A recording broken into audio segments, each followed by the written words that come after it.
स्वयं स्वभावाप्ति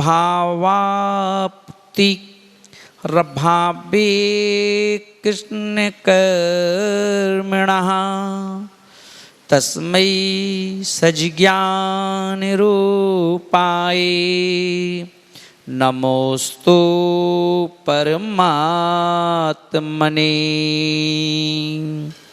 बोलिए आचार्य पूज्यपाद स्वामी महाराज की, गणाचार्य गुरुदेव श्री ब्राग सागर जी महाराज की, अहिंसामयी विश्व धर्म की। अनंत भव हमारे परिवार की सेवा करते हुए, परिवार की केयर करते हुए, परिवार की व्यवस्था बनाते हुए हमारे अनंत भव हमने अज्ञानता में व्यतीत कर दिए और हमने अपने ही बारे में कभी सोचा नहीं कि हमारा कल्याण कैसे होगा, हमारी आत्मा का कल्याण कैसे होगा। तो क्या होगा कि हमारी जो आत्मा है, अगर कोई माँ सिर्फ परिवार को बना करके और खिलाती रहे और खुद ना खाए तो कमजोर हो जाएगी, शरीर क्षीण हो जाएगा और वो सोचेगी नहीं कोई बात नहीं, परिवार खा ले, हम तो वैसे ठीक है, परिवार खा ले, परिवार पानी पी ले, परिवार दूध पी ले, परिवार ही जूस पी ले, परिवार ही फल खा ले, तो सब खिलाती रहेगी और जब खुद भी ना खाएगी ना पिएगी तो क्या होगा, शरीर की जो काया है वो क्षीण हो जाएगी और जब शरीर की काया क्षीण हो जाएगी तो क्या होगा, शरीर ग्रस्त होगा और एक दिन मृत्यु भी चली जाएगी।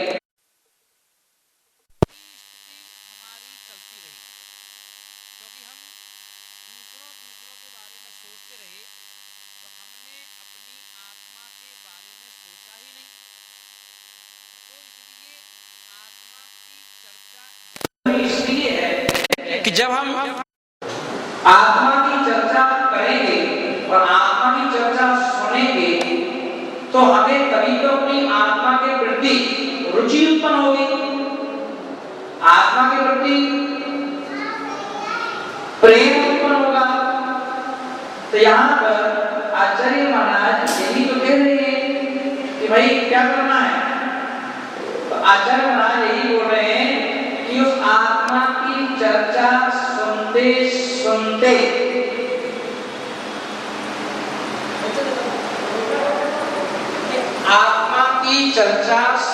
सुनते हमें अपनी आत्मा का बोध हो जाए। अब आत्मा का बोध होने पर परिवार को छोड़ना नहीं, क्योंकि अपन लोग कई बार चर्चा चलती है तो लोग सोचते हैं कि अगर आत्मा की चर्चा करेंगे, आत्मा की चर्चा सुनेंगे तो परिवार छोड़ना पड़ेगा, है ना। परिवार छोड़ना नहीं पड़ेगा, बस ये है कि परिवार के प्रति जो अभी पूर्ण रूपेण जो राग भाव है, परिवार के प्रति जो पूर्ण रूपेण जो हमारी पूरा परिवार, हमारी आत्मा के जो एक एक प्रदेश है, उन्होंने हर प्रदेश पे अपना कब्जा कर लिया है परिवार के लोगों ने, है ना।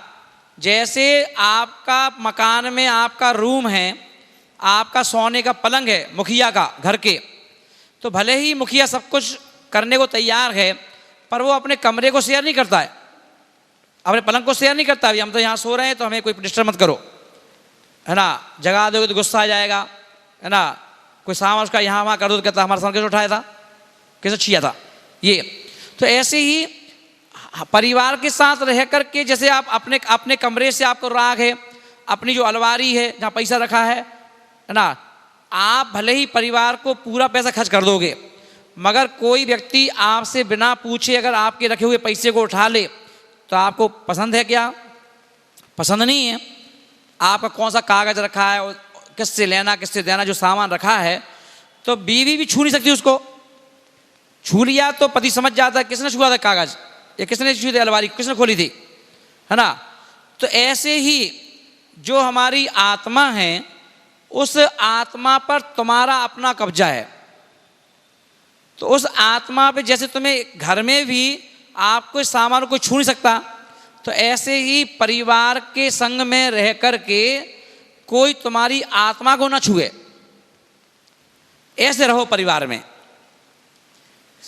आप अपना जीवन दो, लगाओ परिवार के, ठीक है, मगर परिवार को इतनी इजाजत मत दो कि वो तुम्हारी आत्मा को छू ले, तुम्हारी आत्मा में प्रवेश कर जाए। अगर उन्होंने, परिवार के लोगों ने तुम्हारी आत्मा में प्रवेश कर लिया आत्मा में, तो क्या होगा? अगर आत्मा में प्रवेश कर लिया तो फिर आपके परिणाम कभी भी ना तो भगवान बनने के होंगे, फिर आपके परिणाम ना कभी महाराज बनने के होंगे, फिर आपके परिणाम ना कभी समाधि मरण करने के होंगे। फिर आप तो सोचोगे क्या करना है, खाओ पियो मस्त रहो, कमाओ खाओ खिलाओ, बस इसी में लगे रहोगे, और लगे ही हो, लगे ही हम लोग इस काम में ही, तो बोले कि इस काम में लगे रहोगे। इसीलिए आचार्य ने कहा कि अध्यात्म की चर्चा भी सुनते रहना चाहिए, है ना, सुनते रहो, पता तो रहे कि क्या गलत है क्या सही है, क्या गलत है क्या सही है ना। भाई बाजार में जाते हो मोबाइल खरीदने के लिए, और जब मोबाइल खरीदने के लिए जाते हो तो उस दुकान में एप्पल का भी मोबाइल रखा है? तो एप्पल का मोबाइल लियो नहीं तो देख तो लियो क्या दिक्कत है? कम से कम तुम्हें देख लोगे ये कौन सा मोबाइल है, कि ये एप्पल का है, अच्छा अच्छा कितने का है। अब आप सोच के गए हो 20-25 हज़ार रुपये का लेने के लिए, अब जैसे उसने मोबाइल दिखाया एप्पल का, देखो ये मोबाइल ये बहुत अच्छा है यार, इसका कैमरा बताना, इसका ये बताना, देख तो लिया, कितने का है? उन्होंने ये 90,000 रुपये का है, ये 1 लाख रुपये का है, ये 1.25 लाख का है। 1.25 लाख का, अरे बाप रे, है ना, चलो चलो जी भैया रख करो, है ना। पर अब क्या हुआ, एप्पल नाम तुम्हारे दिमाग में फिट तो हो गया। अब तुम भले मोबाइल 25,000 का खरीद के ले आओ, पर तुम्हें दिमाग में ये बात फिट तो हो गई कि एक मोबाइल और भी था जिसका नाम एप्पल था, उसकी कीमत 1.25 लाख की थी, पता चल गया, है ना। तो कम से कम अब ये तो सोच सकते हो कि जिस दिन मैं खूब पैसा कमाऊंगा और ज़्यादा पैसा आ गया, उस दिन मैं जरूर एप्पल खरीद लूँगा, ऐसे कि नहीं है। तो ऐसे ही आज के इस समय में आत्मा की चर्चा और आत्मा के बारे में सोचना, एप्पल मोबाइल खरीदना है, क्या आपने वो खरीद लिया?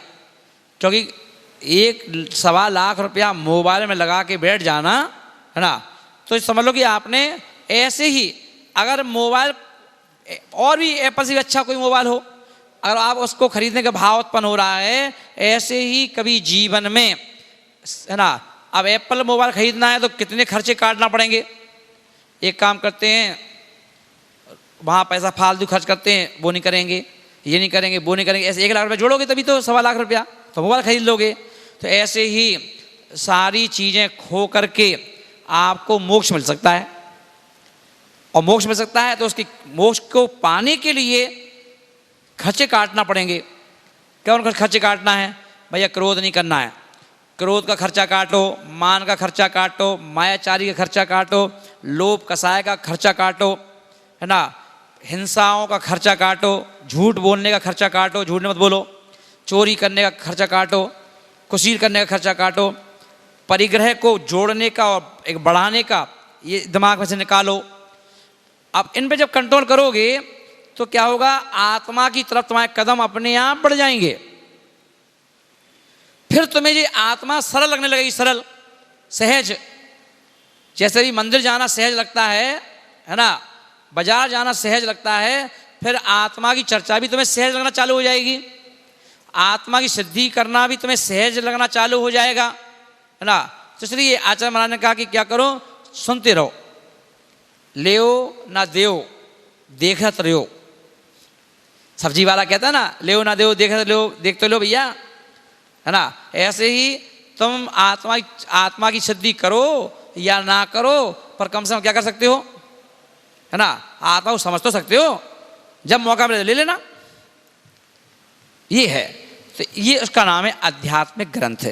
तो यहाँ पर आचार्य महाराज क्या बोल रहे हैं, यहाँ पर शिष्य का कहना है कि भैया जो धन है, जिस धन से हम दान करते हैं, है ना, मूर्ति स्थापित करवाते हैं, मंदिर बनवाते हैं, शिखर बनवाते हैं, और जब कभी भीड़ में बोरियां लगती हैं तो है ना, तो हम देखते हैं कि बैठे तो वहाँ पर 5,000 लोग थे, पर उन है ना बाबा कितने बैठे थे लोग, 5,000 10,000, और उन 10,000 लोगों में से जब माइक से बोली लगी कि ये मूर्ति स्थापित कौन करवाएगा, तो उस 10,000 लोगों में से सिर्फ एक व्यक्ति ने हाथ उठाया, हम करवाएंगे। कितने की ये मूर्ति? तो उन्होंने कहा भैया ये मूर्ति जो है 11 लाख की है। तो बताओ 11 लाख, हर व्यक्ति जो भले ही 10,000 की भीड़ थी, क्या 10,000 की भीड़ में से क्या 10,000 लोग ले लेंगे बोली? क्या नहीं लेंगे, कोई 2-3 व्यक्ति मिलेंगे ज़्यादा बस 10,000 में, जो 11,000 की बोली ले सकते हैं, है ना, 11 लाख की, 11,000 की, तो अलग अलग है ना कैटेगरी है। तुम कह दो 500-500 रुपया, तो हज़ारों निकल आएंगे। तुम कह दो 5,000 रुपया, तो 200-300 रुपये लोग रह जाएंगे।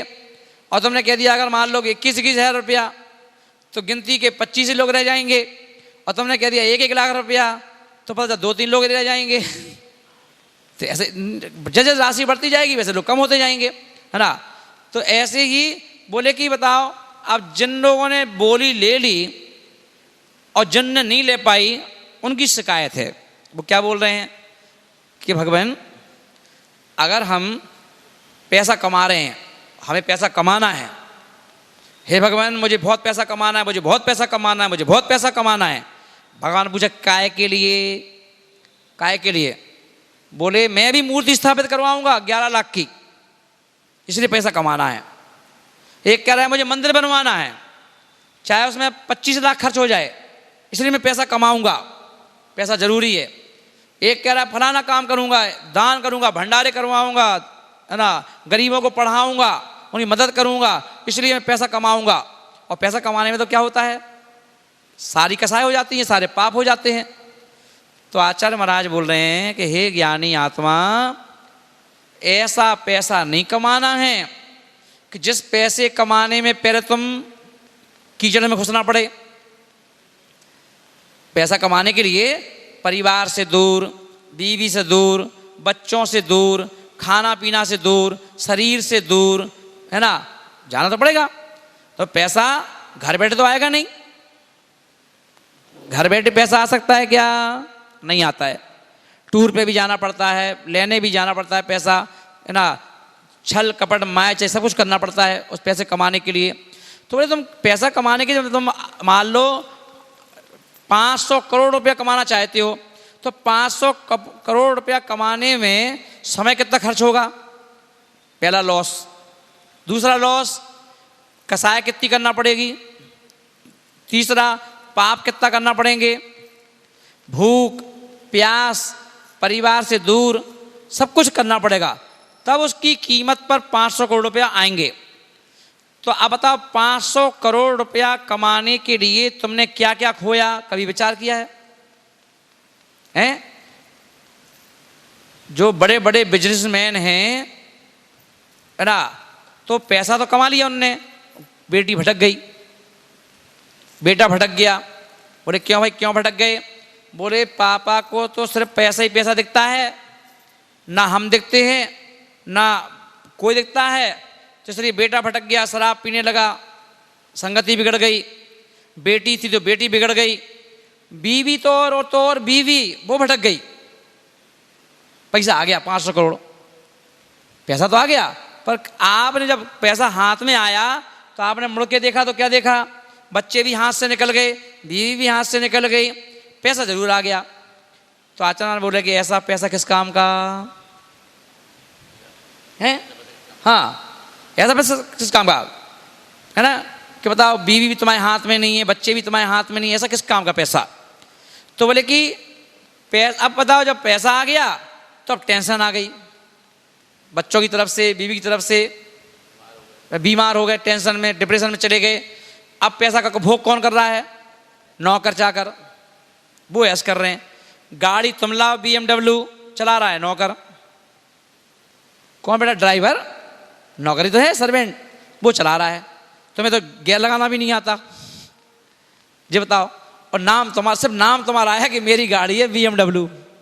ये बताओ, अगर ड्राइवर ना हो तो तुम यहाँ से, अगर तुम्हें मना गोपाचर पर्वत जाना है तो ऑटो से जाओगे, तो लोग कहेंगे अरे जैन साहब, तुम्हारे घर में तो BMW खड़ी है यार, तुम गोपाचर पर्वत ऑटो से आ रहे हो। अरे यार खड़ी तो है, पर वो ड्राइवर ही नहीं है, कौन के साथ आते, इसलिए हम क्या है ऑटो से आए। क्या ऐसी स्थिति है कितने लोगों की, है ना। तो आचार्य बोल रहे हैं यहाँ पर कि ऐसा पैसा कमाने से कोई फायदा नहीं है कि दान करने के लिए पहले पाप करो।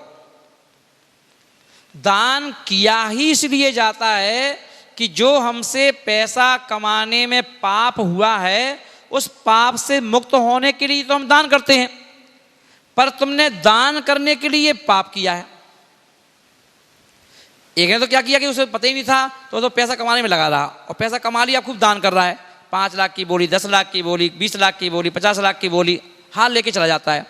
मगर एक व्यक्ति सिर्फ पैसा ही इसलिए कमा रहा है कि मैं दान करूंगा, तो ऐसा पैसा किस काम से? कमाने में जो पाप लग गया है उसको धोने के लिए दान दे दो, अच्छी बात है। पर तुम पहले कीचड़ में जाके कूदना चाहते हो, कीचड़ से नहाना चाहते हो, और बाद में निकल करके फिर दान करके शुद्ध पानी से नहाना चाहते हो। तो इससे भैया आचार्य ने कहा समझदारी इसी में है कि ना तू कीचड़ में जा, ना तू कीचड़ को अपने शरीर पे लगा कि तुझे शुद्ध पानी की आवश्यकता धोने के लिए पड़ जाए। ये समझदारी है ना। है तो कोई बात नहीं है, पर नहीं है तो ये मत सोचो कि मैं भी अंबानी बन जाऊं। अंबानी बनने के लिए खून पसीना एक हो जाएगा, तुम्हारा शरीर नहीं बचेगा, सब कुछ खत्म हो जाएगा। तो बोले ऐसा है। तो वो गाथा यहाँ पर आचार्य महाराज दे रहे हैं कि त्यागाए श्रेयसे वित्त मा वित्ता संचिनोतिया स्वा शरीरम सापंकेने स्नास्यामिति विलंपति। क्या बोल रहे हैं आचार्य महाराज? त्याग आए श्रेयसे वित्त मा वित्ता संचिनोतिया स्वशरीरम सापंकेने स्नायस्यामिति विलंपति। यहाँ पर बोल रहे हैं कि धन जिससे पुण्य उपार्जन किया जाता है। अच्छा एक बात बताओ, ईमान से सब लोग, तुम लोग ही बताओ, जो पुण्य यदि करना है तो धन से पुण्य कमाया जाता है कि पुण्य बिना पैसे के भी कमाया जा सकता है? अगर पुण्य को करने के लिए पैसे की आवश्यकता पड़ती है तो इन साधुओं के पास पुण्य कहां से आएगा? इनके पास तो पैसा है ही नहीं है।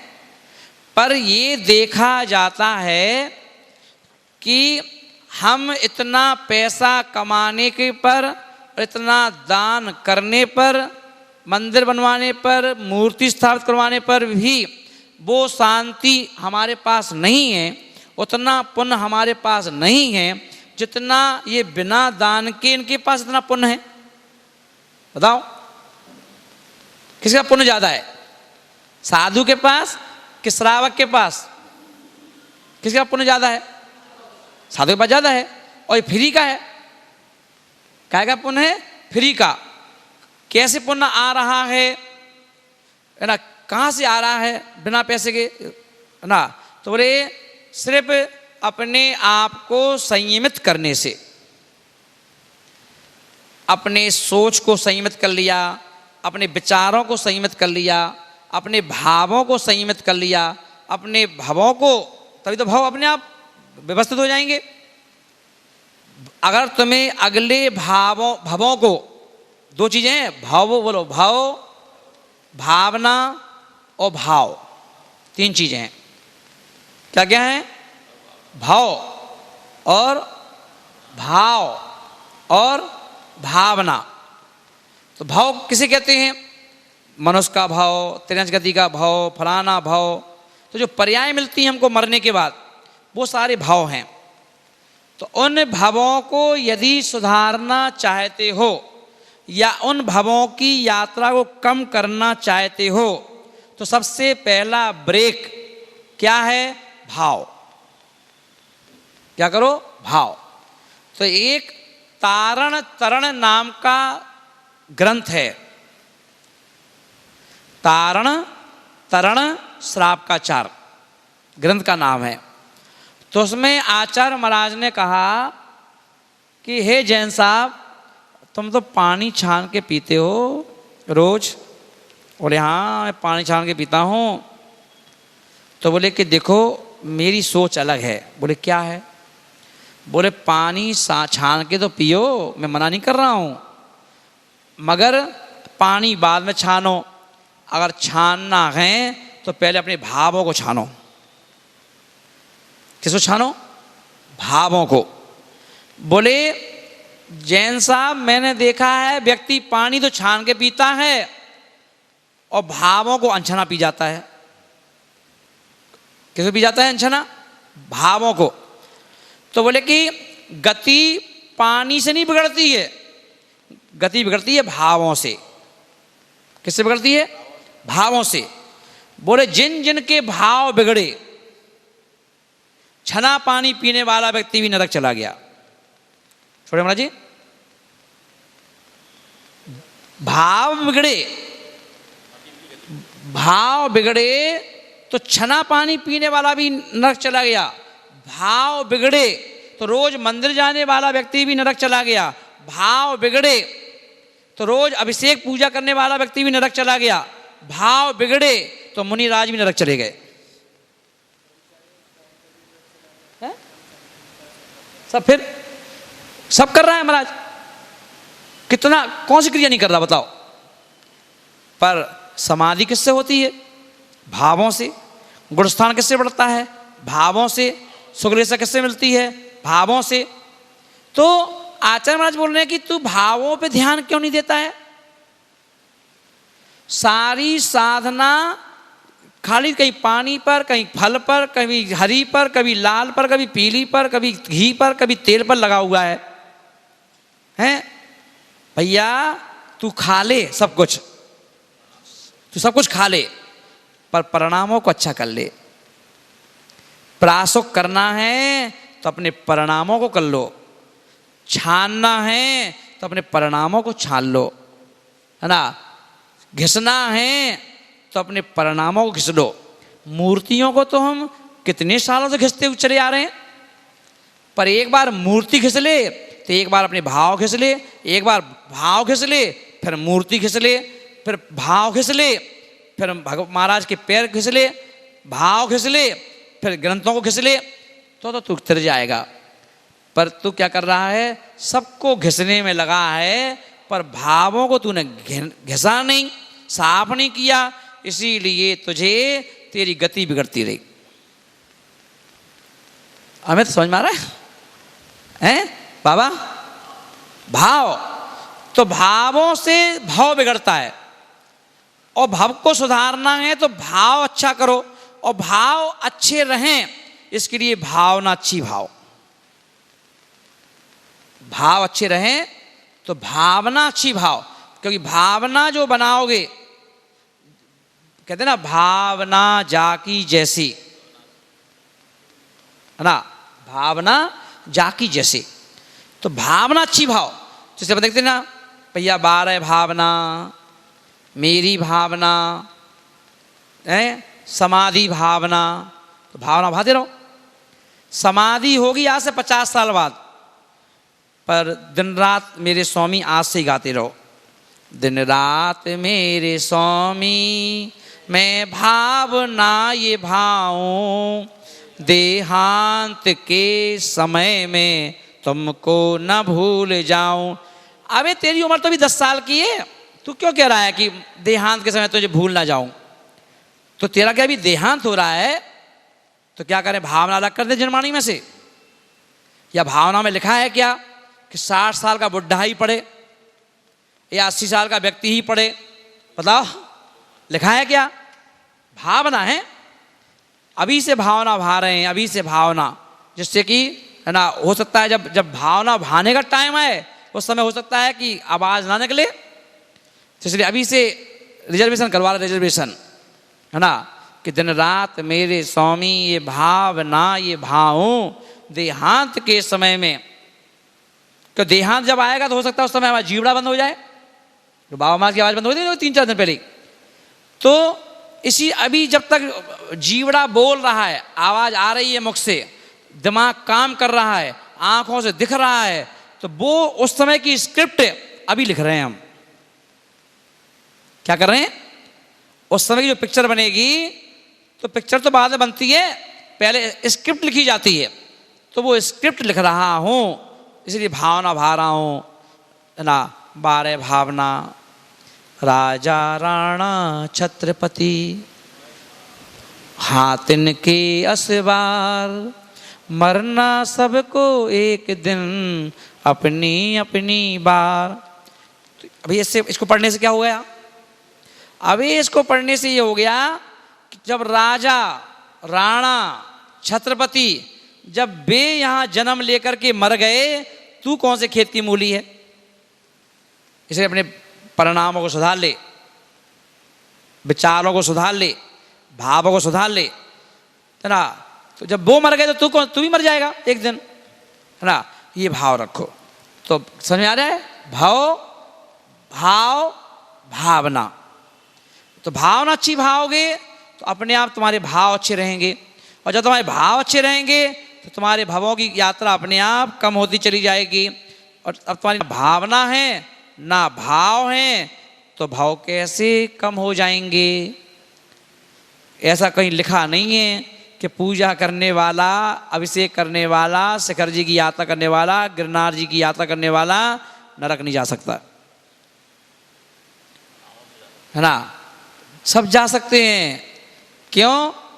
अगर तुम शिखर जी जो भी क्षेत्रों के नाम हैं, किसी भी क्षेत्र पर जाओ, पर अगर क्षेत्र निमित्त बन जाए तुम्हारे लिए, तुम्हारे भावों को सुधारने के लिए, वो क्षेत्र, वो मूर्ति, वो गुरु के चरण अगर तुम्हारे भावों को निर्मल करने में सहयोगी बन गए, तो वो गुरु सार्थक है, वो तीर्थ सार्थक है, वो मूर्ति सार्थक है। और यदि वहां जाकर के भी तुम्हारे भाव निर्मल नहीं हुए, तो तुम्हारे लिए सारे क्षेत्र बेकार हैं। कहाँ हो? ऐसा कौन जैन है जो बदलाव शिखर जी नहीं गया अपने जीवन में, और वो भी तो चला जाता है नीचे यात्रा में, वहीं खड़े हैं। क्यों? घूम रहे, कहीं शिखर जी घूमे आए। शिखर जी नहीं गए तो पिकनिक मनाने गए, पिकनिक एंजॉय करने गए। शिखर जी गए हो तो वहां से परिवर्तन करके आओ, परिवर्तन करके आओ। बताओ, अग्नि में अगर तुम 2 मिनट खड़े हो जाओ तो बाहर निकल के आओ, तो चेहरा और जले कटे कपड़े बता देते कि तुम अग्नि से निकल के आए हो। बताते हैं।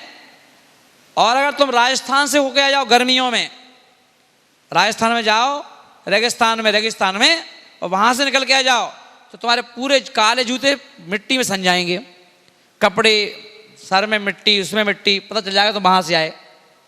बताओ, अगर तुम कीचड़ में से निकल के आओ तो तुम्हारे पूरे पांव बता देंगे कि तुम कीचड़ में से निकल के आए हो। क्यों? कैसे पता चल गया भैया तुम्हें? क्योंकि तुम्हारे शरीर में पीछे देखोगे तो पूरे छींटे मिट्टी के, गीली मिट्टी के छींटे पड़े हैं पूरी पीठ पे, है ना। और जूते पूरे मिट्टी में सने हुए हैं, कपड़े सने हुए हैं। समझ में आ गया? तो कहीं रास्ते में पानी था क्या? कीचड़ में से निकल के आया क्या? देखने वाला अपने बता देगा। शिखर जी से निकल के आए हो, क्या पहचान है?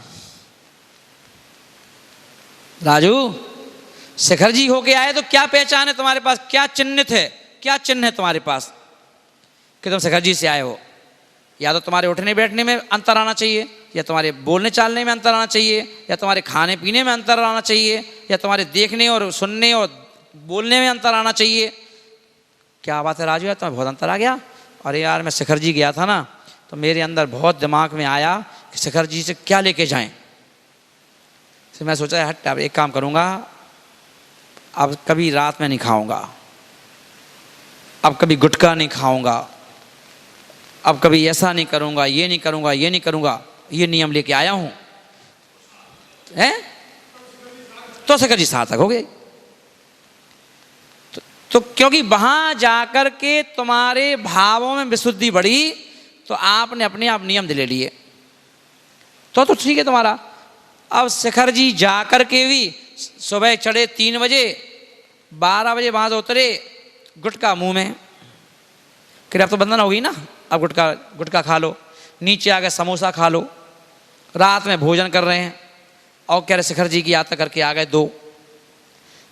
तो शिखर जी की 2 दिन की यात्रा करके गुटके तुमने खाए नहीं होंगे? नहीं भैया, ले गए थे यहीं से 25 गुटके ले गए थे, 25-30 पट करके ले गए थे, है ना। कितने बचे? 1-2 ही बचे होंगे, बस निपट गए। बताओ क्या खोया क्या पाया, है ना। क्या खोया क्या पाया। तो इसलिए आचार्य महाराज बोल रहे हैं कि क्या करो भैया, ध्यान रखो। धर्म इसी का तो नाम है। धर्म चाहे कोई सा भी हो, चाहे गुरु के पास का हो, चाहे भगवान के पास का हो, चाहे है ना जिनवाणी को पढ़ने का हो, है ना, तभी है कि जब तुम्हारे जीवन में परिवर्तन आ जाए। अगर आपके बेटे को कोचिंग में भेजते हो पढ़ने के लिए, अगर उस अंग्रेजी सीखने भेजा है, अगर वो 2 साल से पढ़ रहा है कोचिंग में, और अगर वो इंग्लिश बोलना नहीं सीख पाया, तो आप बच्चे को अलग गाली बकते हो। क्या कर रहा है तू कोचिंग में जा करके, क्या पढ़ता है हैं? बता, चलो 2-4 बात बता इंग्लिश की। वो कहाँ बताएं, सीख क्या है तो हर बता दे। और छोटा सा बच्चा, इतना सा बच्चा 2 साल का, और जब स्कूल जाता है, प्ले उसमें भेजते हो, तो वहाँ से वो सीख क्या जाता है? मछली जल की रानी है, जीवन उसका पानी है, हाथ लगाओ डर जाती है, बाहर निकालो मर जाती है। कौन ने सिखाया? मैम ने। इसका मतलब खुशी है कि बेटा वहाँ जाके कुछ सीख के आया है। जॉनी जॉनी यस पापा, वो इंग्लिश में भी बोल रहा है, तो इसका मतलब तुमको सीख के आ रहा है। बच्चा MB क्लास करने के लिए गया कोचिंग में, तो MB की डिग्री ले आया, डिग्री, है ना। CA करने गया, CA की डिग्री, डॉक्टर की करने पढ़ाई गया, डॉक्टर की डिग्री, इंजीनियर की डिग्री, वो सब कुछ लेके तो आ रहा है। इसका मतलब सीख के आ रहा है। शिखर जी भी कोचिंग है, घूमने का स्थान नहीं है। शिखर जी भी कोचिंग है, गिरनार जी भी कोचिंग है, जितने भी दुनिया के तीर्थ हैं वो सब भी एक कोचिंग है। और जब वहां आप जाते हो तो क्या लेकर आए हो, चेक कर लो, क्या अंतर आया भावों में, विचारों में, परिणामों में, तब तो ठीक है, नहीं सब कुछ बेकार है। इसलिए आचार्य महाराज यहाँ पर बोल रहे हैं कि दान करने के लिए, अपने सुख को प्राप्त करने के लिए, या अवित्ता, जो निर्धन मनुष्य जिसका पैसा नहीं है, निर्धन पुरुष जिसका पैसा नहीं है, वो दान करने के लिए और सुख को प्राप्त करने के लिए, सुख यानी घर मकान बनाने के लिए, गाड़ी लाने के लिए, है ना, उसके लिए वो मनुष्य निर्धन धन को संग्रहित करता है, धन को कमाता है, इकट्ठे कर रहा है। पूछो काय के लिए? दान करूँगा, काय के लिए? मकान बनाऊंगा, काय के लिए? गाड़ी खरीदूंगा, है ना। ये कर रहा है वह मनुष्य। मैं स्नान करूंगा, इस विचार को लेकर के पहले अपने शरीर को कीचड़ में लिप्त कर लेता है। क्या कर लेता है? कीचड़ में लिप्त कर लेता है। कमा तो लिया, पर वो लिप्त हो गया कीचड़ में, शरीर खत्म हो गया, सांस उखड़ गई, सांस की बीमारी हो गई, कहीं शुगर हो गया, कहीं कुछ हो गया। क्यों भाई, क्या बताएं, अब वो क्या है, खाना पीना उल्टा सीधा रहा है, ऐसा कभी टाइम टेबल बिगड़ गया तो ये बीमारी हो गई यार। पैसा तो आ गया, अरे पैसा तो आ गया, पैसा खाएंगे क्या यार, अब ये बीमारी तो हो गई, है ना। तो बोले कि त्याग करूंगा, दान करूंगा, इसके लिए तुम पैसा कमा रहे हो फिर दान करोगे, तो बोले इससे अच्छा है पैसा कमाओ ही मत, अपना ही दान कर दो, अपना ही दान कर दो, बन जाओ महाराज। देखो जो बन गए, सबसे बड़ा दान करके आए। तुम चाहे लाखों करोड़ रुपए का दान कर दो, पर जो दान इन लोगों ने किया है बिना पैसे के, बिना मेहनत के, वो कोई नहीं कर सकता। अगर भगवान बनने की जब जिस दिन अगर मान लो मार्ग खुल गया भगवान बनने का, तो जिन्होंने अपने जीवन में करोड़ों रुपए दान दिए हैं, करोड़ों रुपए के मंदिर बनवा दिए, चुनो भैया बताओ, मार्ग खुल जाए जिस दिन, मान लो मोक्ष मार्ग खुल जाए और कई सब लोग लाइन लगा लो किसको मोक्ष जाना है, तो बताओ पहला नंबर महाराजों का आएगा कि पहले नंबर दान देने वालों का आएगा? हैं? क्यों? इनने कौन सा दान दिया? तो इन्हें दान दिया है, इनका दान यही तो है, नियम संयम व्रत। तो किसी भी साधु के पास जाओ, तुम फकीर भी हो, निर्धन भी हो, तुम्हारे घर में खाने के लिए भी नहीं है, तो तुम जाकर के बिना पैसे के नियम संयम धारण कर सकते हो, कौन रोका है? और तुम अच्छी से अच्छी चर्या बना सकते हो। कई साधु ऐसे हैं चुन्नू भैया, जिनके घर जाके देख लो, घर में इतना धन नहीं था कि उनकी कोई पहचान थी धन से, पर आज साधु बनकर के डंका बजा रहे हैं। और अच्छे खासे पैसे वाले व्यक्ति, जो अच्छी अच्छी कोठी वाले व्यक्ति, उनकी सेवा कर रहे हैं और पैसा खर्च कर रहे हैं उनके लिए। बताओ बताओ, कोई भी साधु उठा के देख लो, अच्छा से नामी साधु उठा के देख लो, आचार्य विद्यासागर को उठा के देख लो, कोई भी साधु देख लो, हमें देख लो, कोई महाराज देख लो, और जाकर उनके पूछ लो क्या करते थे, क्या काम था, एक आध का नाम बता दो, है ना, कि जो जाकर के भैया अरबपति घर से आए और महाराज बन गए। क्योंकि नियम संयम को धारण करने के लिए धन दौलत की आवश्यकता नहीं है, सिर्फ भावों की आवश्यकता है। और भाव गरीब के भी बन सकते हैं, अमीर के भी बन सकते हैं, रास्ता बंद नहीं किसी के लिए। तो इसलिए आचार्यों ने कहा, जब जो चीज़ भगवान बनने की फोकट में मिल रही है, तो पहले ऐसा क्यों सोच रहा है कि पहले अंबानी बनूंगा बाद में महाराज बनूंगा? तो अंबानी बनने तक के लिए तू जब जिंदा रहा कि नहीं रहा, इसलिए अंबानी की बात छोड़, महाराज बन जा, क्या दिक्कत है? और महाराज बन गया तो नियम से भगवान बन जाएगा। अब ठीक है, कितने भाव में बनेगा ये तेरी साधना के ऊपर है, कितने भाव में बनेगा ये तेरे भावों के ऊपर है, तेरी विशुद्धि के ऊपर है ना, गंभीरता के ऊपर है, ये तेरा विषय है साधना का। पर इसके लिए तुम्हें कोई खर्चा करने की आवश्यकता नहीं है। इसलिए महानुभाव यहाँ आचार्य महाराज यही कह रहे हैं कि वही ज्ञानी आदमी वही है कि बिना कीचड़ में फंसे ही अपने आप को साफ रखे कि उसे पानी से नहाने की आवश्यकता ही ना पड़े। पर जिस व्यक्ति ने अपने आप को, अब देखते हैं ना, कई बार कई व्यक्ति ऐसे देखे हैं, उनका नहाने का टाइम हुआ मान लो सुबह, आप लोग की बात बता रहा हूँ, अगर मान लो नहाने का टाइम हुआ तो पहले क्या करेंगे, लेडीज भी हो सकती है, जेंट्स भी हो सकते हैं, पूरा अपने यहाँ का जो है ना, जिसमें आप टॉयलेट जाते हो, पूरा साफ कर दोगे अपने हाथ से, है ब्रश रखा है, वो क्या क्या उसमें साफ करने का सामान रखा है, कौन कर रहा है? कौन कर रहा है बताओ बाबा? हैं या अपन या अपनी बीवी कर नहीं कर रही है? हैं साफ कर नहीं करते अपने हाथ से? क्यों? नहाने से पहले, क्योंकि सोच रहा है नहाना तो है ही, नहाना तो है ही, साफ कर लो। फिर क्या करेगा? बाथरूम को धोएगा अच्छे से, चिकनाहट तो उसको रगड़ेगा, झाड़ू से अच्छा रगड़ेगा खूब जबरदस्त करके, और जो नाली है कहीं पानी अवरुद्ध ना हो जाए सामने की, तो अपने हाथ से क्या करेगा, एक लाठी ले लेगा, उससे नाली भी साफ करेगा। क्या बन गए तुम कितनी देर के लिए